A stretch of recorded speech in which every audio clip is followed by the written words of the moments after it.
I often don't see the astonishing way Mary is portrayed in the Gospels, at least as it relates to the cultural norms of what should have been the role of a single woman, which is who Mary was at that time. Of course, the famous line is, apostle to the apostles.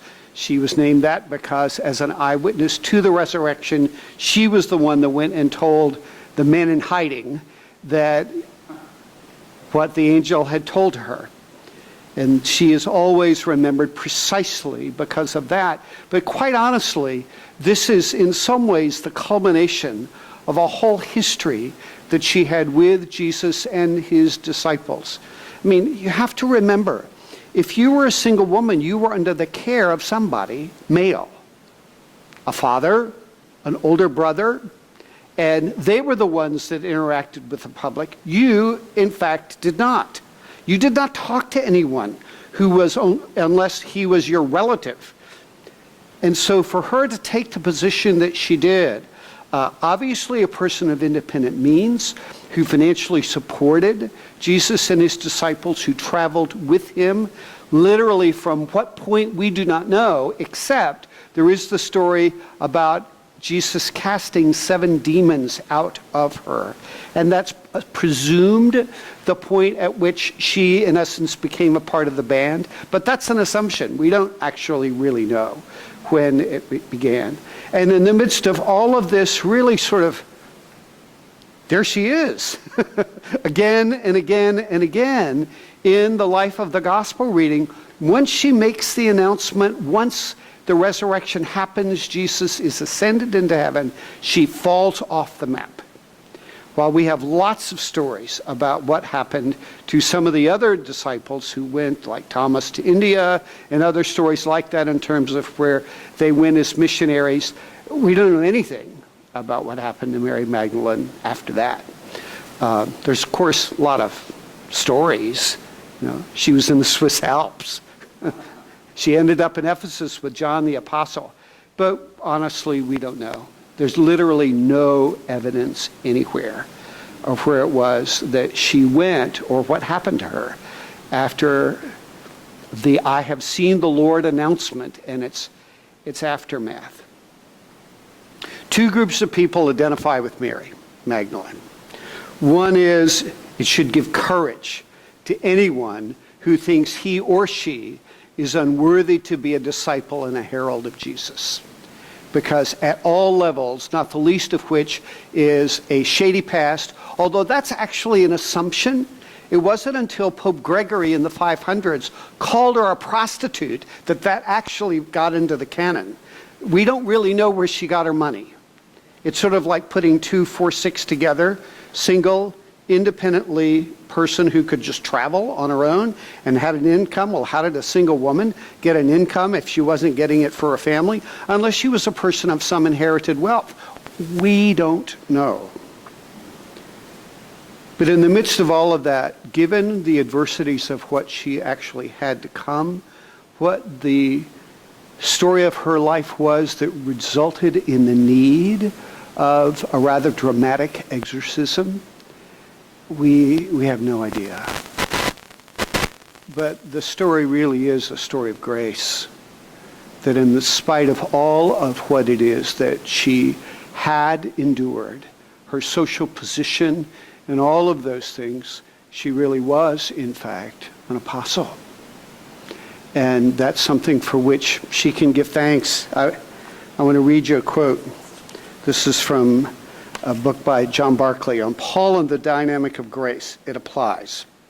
It says, many people in the modern West think of God as in something like the way we think of Santa Claus, a genial figure whom you address only when you want something, and then you hope he will be kind enough to consider you sufficiently good. Like most responsible givers, he only gives to worthy recipients, and he finds out who they are. However, once the gifts have been given, there is no ongoing relationship until next year when you hope you have his attention. The Bible's message of grace was the opposite. The Christ gift was given to the ungodly in the absence of worth. It's given to any without regard to any pre-constituted worth of gender, ethnicity, status, or success. There is no A-list, no selection determined by who's naughty or nice. But it was given in order to transform human recipients and to establish a permanent relationship. The receipt of this gift is necessarily expressed in gratitude, obedience, transformed behavior. The grace is free, but it is not cheap. Those who've received it are to remain within it, their lives altered by new habits, new dispositions, and new practices of grace. That's Mary Magdalene in a nutshell. To go from a life of obscurity to front and center by virtue of what Jesus did in her life. Honestly, if you need a role model, this sounds a little crass, but I think it works. You can really say, okay, if Mary Magdalene can, I can. In terms of being willing to step up, knowing that in Christ Jesus, all that is inside of us is, in fact, it's possible for it to be overcome. Because if grace is given to unworthy recipients, then no matter what's going on inside of me, no matter what it is that I may or may not have done in any given moment, none of that ever disqualifies me from being the recipient of the unearned gift of grace. But it's important to say that the gift of grace is given not just so that we can sort of feel better about ourselves. That's actually the least of the issues. It's actually given instead as equipment that enables us to be available to step up and do the kinds of things that Mary Magdalene did.